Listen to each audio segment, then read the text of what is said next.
할렐루야, 오늘도 복된 날입니다. 하나님이 주시는 소망을 가지고 승리하시는 저와 여러분 되시기를 소망합니다. 고린도 교회는 복음의 아름다움을 입은 공동체였습니다. 그러나 시간이 지날수록 다툼과 분열로 하나님의 마음을 아프게 했습니다. 이로 인해 고린도 교회를 개척하고 복음의 씨를 뿌렸던 사도 바울은 성도들을 향해서 아비의 심정으로 자녀를 훈계하듯이 교회의 문제를 들춰내고 있습니다. 바울은 이제 그만 젖을 떼고 단단한 음식을 먹는 성숙한 성도로 나아가라고 권면하고 있습니다. 하지만 바울의 권면은 비단 약 2000년 전의 고린도를 향한 메시지라고 생각하지 않습니다. 오늘을 사는 우리와 교회를 위한 메시지인 것입니다. 오늘도 우리에게 허락하신 하나님의 말씀을 묵상하며 바울을 통해 전해주시는 하나님의 음성에 귀 기울이고 함께하는 귀한 성도들 되시기를 소원합니다. 오늘 우리에게 주시는 말씀을 함께 읽겠습니다. 너희 중에 누가 다른 이와 더불어 다툼이 있는데 구태여 불의한 자들 앞에서 고발하고 성도 앞에서 하지 아니하느냐? 성도가 세상을 판단할 것을 너희가 알지 못하느냐? 세상도 너희에게 판단을 받겠거든 지극히 작은 일 판단하기를 감당하지 못하겠느냐? 우리가 천사를 판단할 것을 너희가 알지 못하느냐?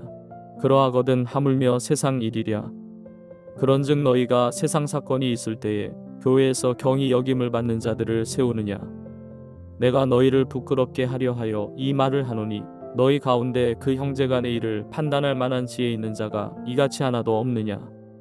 형제가 형제와 더불어 고발할 뿐더러 믿지 아니하는 자들 앞에서 하느냐? 너희가 피차 고발함으로 너희 가운데 이미 뚜렷한 허물이 있나니 차라리 불의를 당하는 것이 낫지 아니하며 차라리 속는 것이 낫지 아니하냐. 너희는 불의를 행하고 속이는구나. 그는 너희 형제로다. 불의한 자가 하나님의 나라를 유업으로 받지 못할 줄을 알지 못하느냐. 미혹을 받지 말라. 음행하는 자나 우상 숭배하는 자나 간음하는 자나 탐색하는 자나 남색하는 자나 도적이나 탐욕을 부리는 자나 술 취하는 자나 모욕하는 자나 속여 빼앗는 자들은 하나님의 나라를 유업으로 받지 못하리라. 너희 중에 이와 같은 자들이 있더니 주 예수 그리스도의 이름과 우리 하나님의 성령 안에서 씻음과 거룩함과 이롭다 하심을 받았느니라.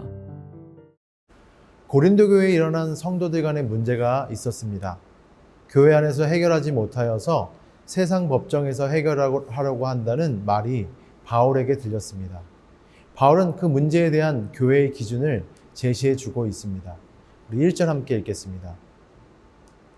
여러분 가운데서 어떤 사람이 다른 사람과 소송할 일이 있을 경우에 성도 앞에서 해결하라고 하지 않고 불의한 자들 앞에 가서 재판을 받으려 한다 하니 그럴 수 있습니까?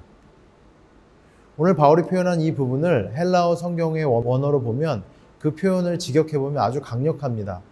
즉 하나님의 성도인 너희가 어떻게 불의한 세상 앞에서 송사하려 하느냐라는 것입니다.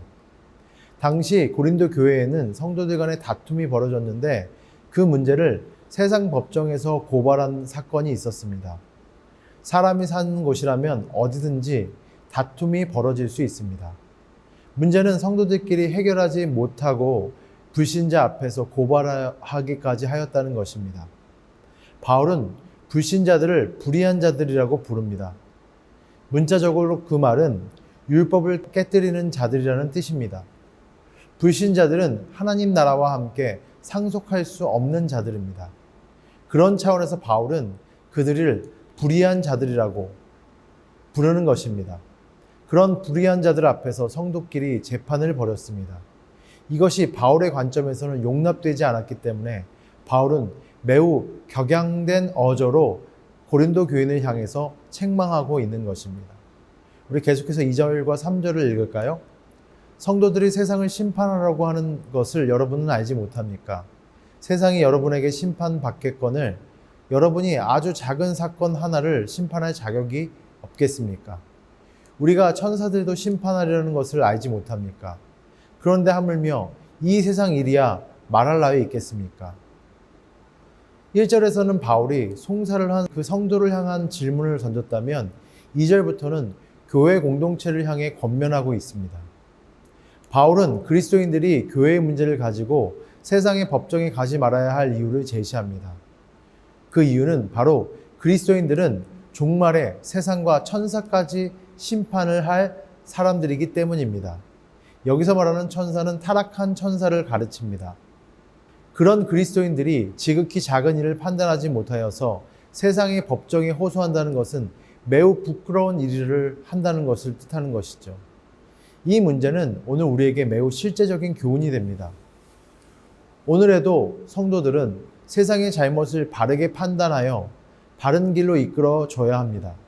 그런데 교회가 오히려 세상 사람들의 판단을 받고 있다는 것은 참으로 안타깝고 부끄러운 일인 것입니다. 계속해서 5절을 읽겠습니다. 나는 여러분을 부끄럽게 하려고 이 말을 합니다. 여러분 가운데 신도 사이에서 생기는 문제들을 해결해 줄 만큼 지혜로운 사람이 하나도 없습니까? 바울은 아주 강하고 분명하게 고린도 교회 성도들의 지혜 없음을 책망합니다. 바울은 1장부터 십자가의 도가 하나님의 참된 지혜라고 역설하였습니다. 그런데 고린도 교회 성도들은 아직도 그런 가치관을 제대로 정립하고 있지 않다는 것입니다.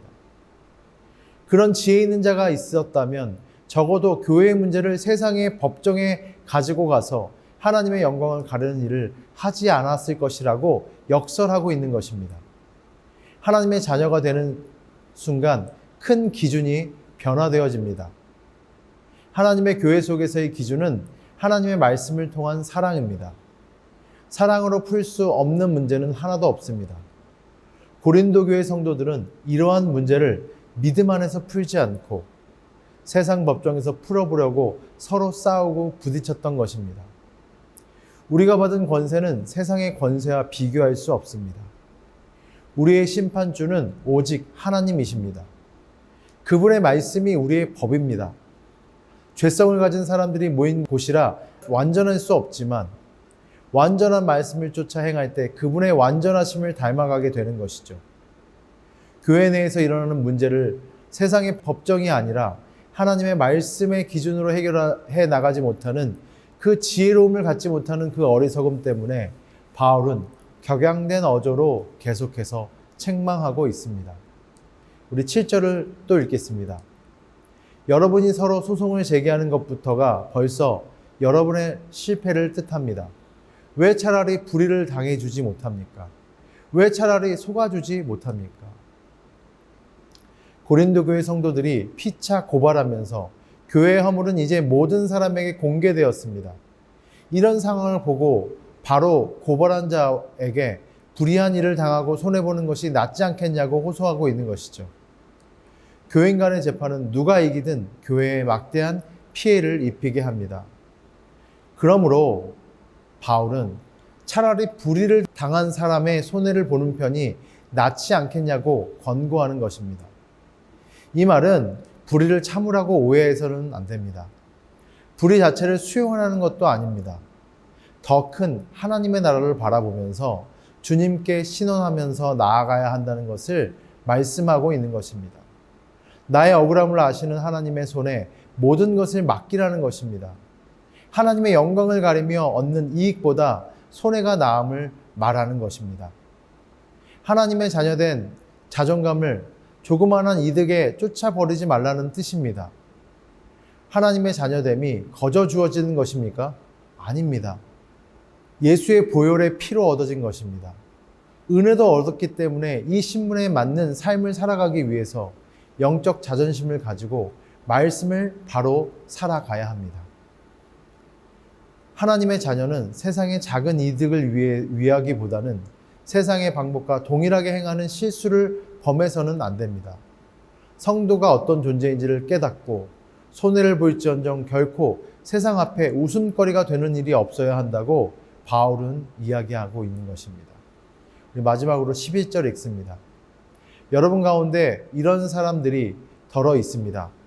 그러나 여러분은 주 예수 그리스도의 이름과 우리 주 하나님의 성령으로 씻겨지고 거룩하게 되고 의롭게 되었습니다.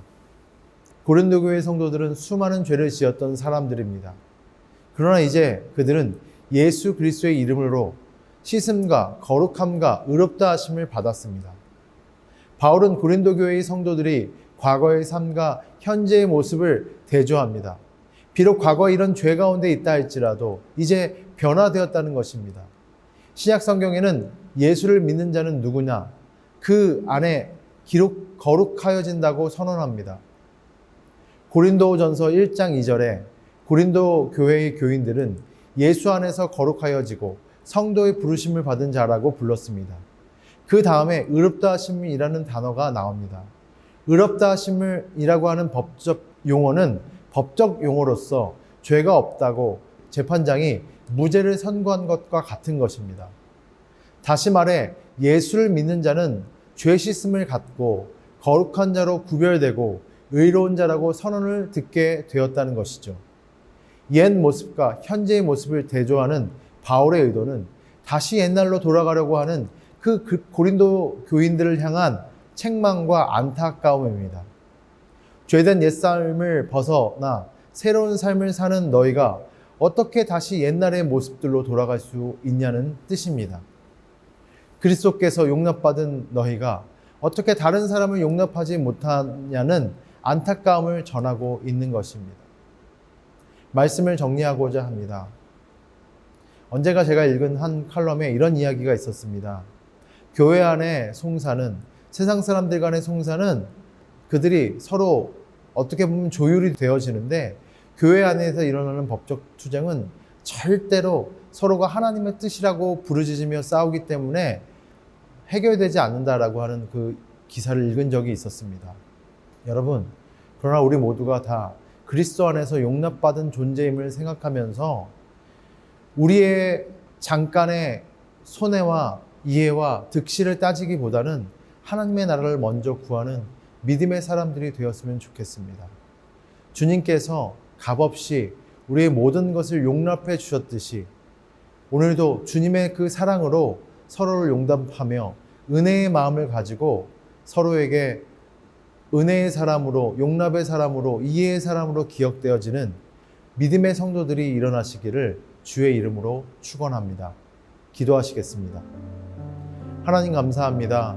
오늘 우리가 고린도전서를 통해서 주셨던 하나님의 말씀처럼 믿음 안에서 서로가 서로의 송사를 세상 속에 나가서 하는 것이 아니라 조금 내가 손해를 보고 조금 나의 이득이 적다 할지라도 더 큰 하나님의 나라를 기대하고 바라볼 수 있는 믿음의 백성들로 저희를 세워 주옵소서. 예수님의 마음처럼 서로를 용납하고 이해하며 더 큰 하나님의 나라를 바라보는 믿음의 백성들로 저희를 구하여 주시고 인도하여 주옵소서. 예수님 이름으로 기도합니다. 아멘.